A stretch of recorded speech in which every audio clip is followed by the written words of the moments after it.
This is going to be topic 38, gynecology disorders. Key concepts. Upon completion of this chapter, you will understand these concepts. How abnormal conditions in gynecologic systems can cause pain, bleeding, or both. Pelvic pain as an indicator of gynecologic, obstetrical, genital, urinary, or gastrointestinal conditions. The importance of patient history, including the sexual history, in developing a differential diagnosis. Anatomy review. There's several spots in here that are highly vascular. Examples of this, the ovary, the vagina, bladder, urethra, cervical opening right here. Any of these areas can be highly vascular and bleed. Some of the problems whenever a female has her sexual organs is the ovaries drop eggs, and the eggs have to travel a very long distance. Now, one of the complications that we're going to talk about is fertilization and implantation in the fallopian tube.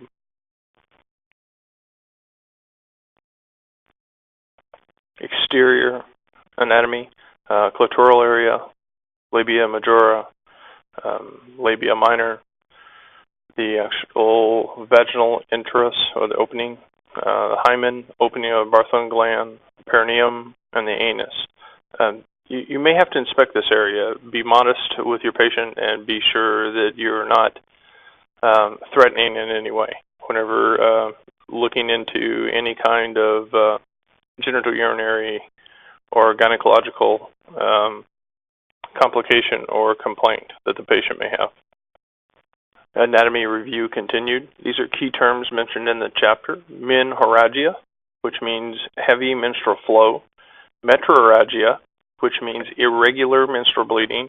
And metromenorrhagia, which is a combination of both. So both they have heavy bleeding and they have some irregularities in their pattern.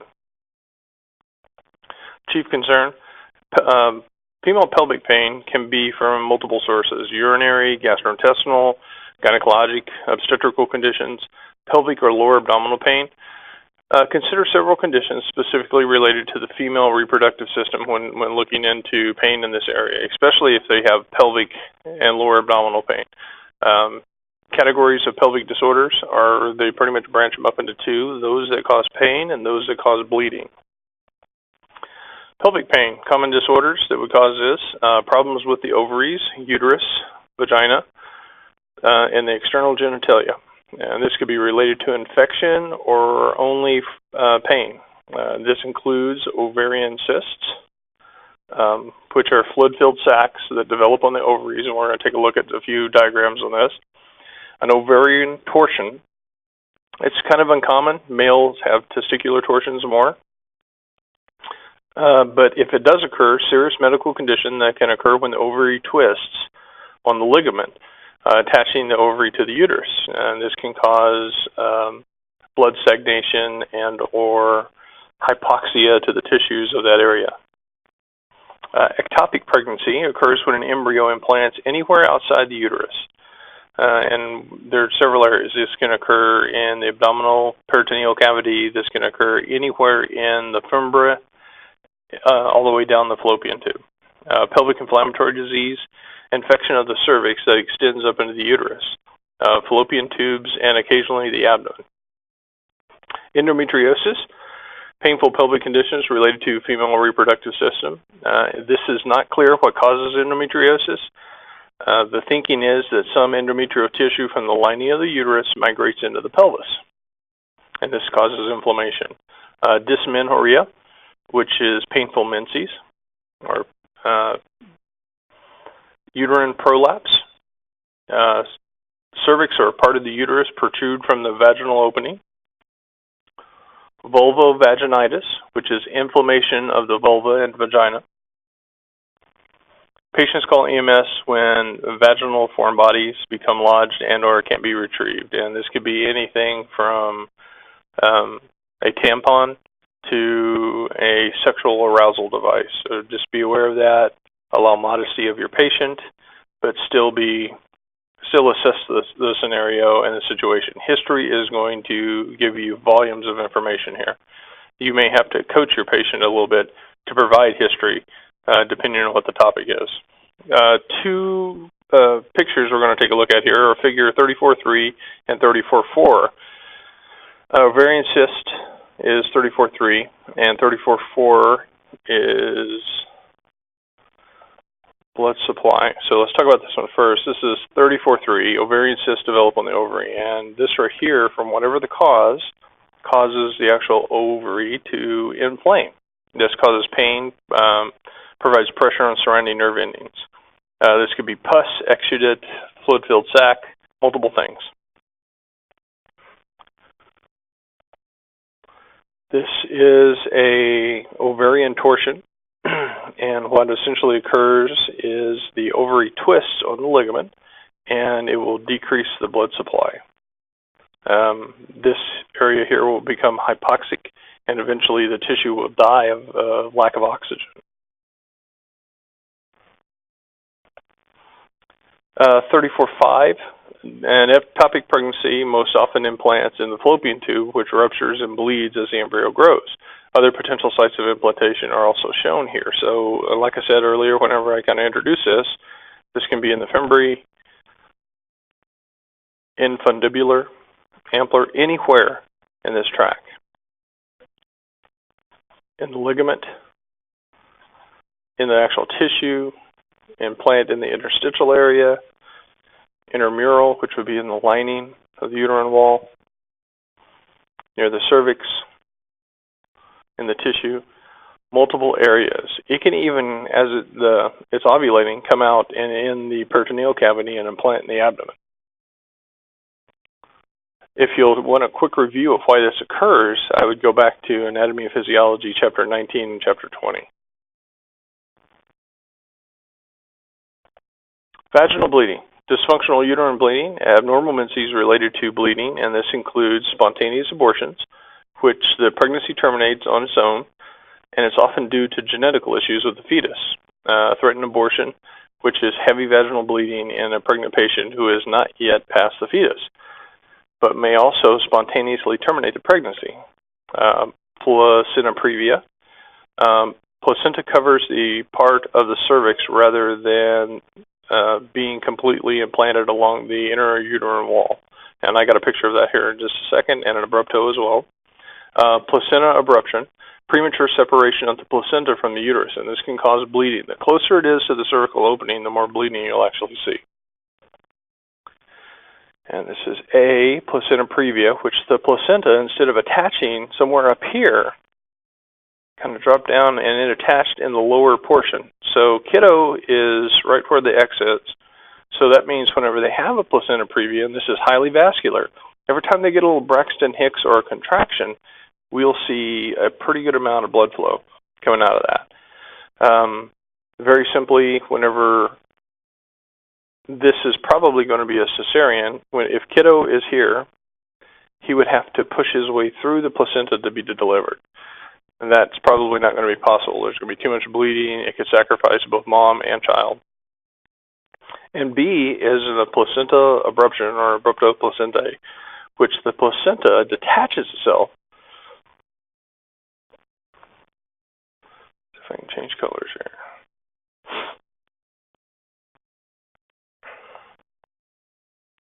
Which it detaches itself from the uterine wall, and then we get blood that occurs in this area here.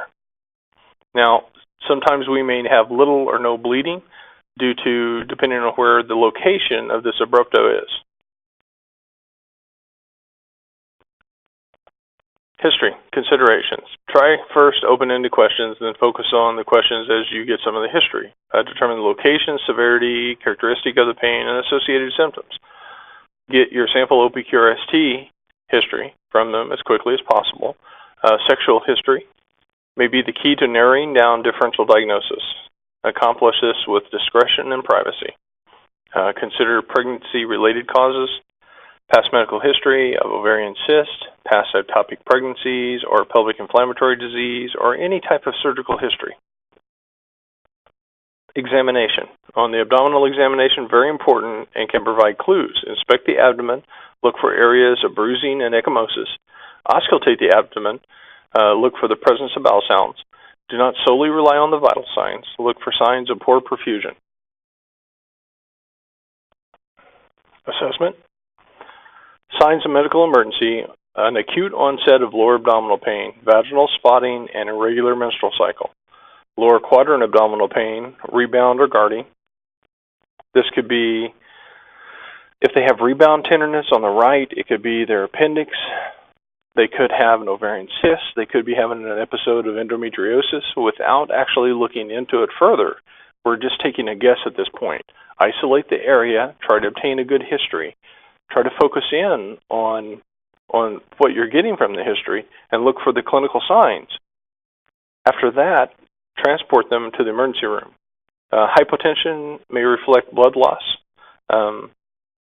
Setting of infection may reflect septic shock. Now, these things are in the peritoneal cavity and very close, and like I said before, they're highly vascular. It would be very easy for someone to become septic in these scenarios, or have any of these diseases, like PID. They could have PID from a sexually transmitted disease, ovarian cyst that has ruptured, multitude of things. They could be pregnant, have an ectopic pregnancy. Any female that is of childbearing years, if they're having lower abdominal pain, until proven otherwise, they're having an ectopic pregnancy, especially if they're sexually active.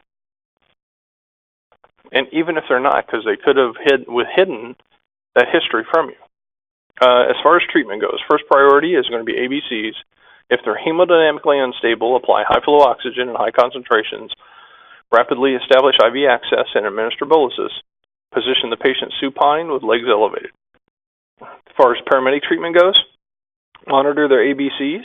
Transport is important as well as recognizing and treating shock. If they're in shock, initiate a fluid bolus, apply more oxygen, and get them to an appropriate place that could provide surgery if necessary. Consider providing appropriate analgesia based on local and regional practices. If you have the ability to provide analgesia, please do so. However, do not mask the abdominal pain.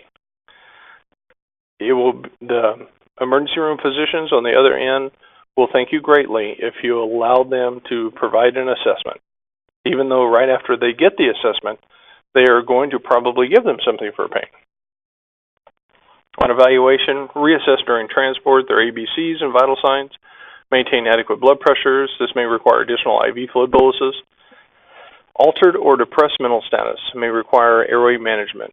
Aggressively watch their airway. If their LOC drops below a Glasgow Coma scale of 8, we should probably facilitate an intubation.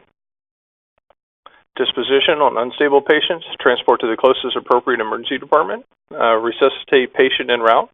Pregnant patients, considered a hospital with gynecological specialists, and that would include neonatology if necessary, or a NICU.